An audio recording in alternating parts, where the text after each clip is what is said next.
radio station WXK85 in Oklahoma City, operating on a frequency of 162.40 megahertz. Programming originates from the National Weather Service Forecast Office in Norman.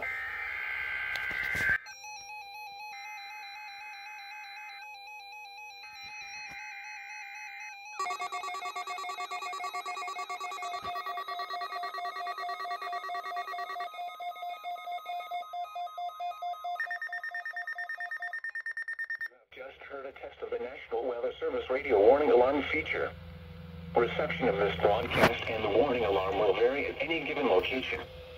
This variability, normally more noticeable at a greater distance from the transmitter, will occur even though you are using a good quality receiver in perfect working order.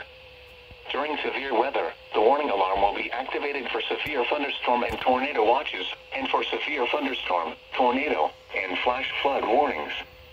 The warning alarm will also be used for civil emergency messages.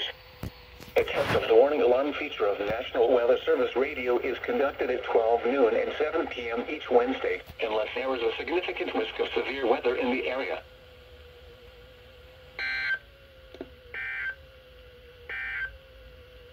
The Oklahoma City climate summary is of 6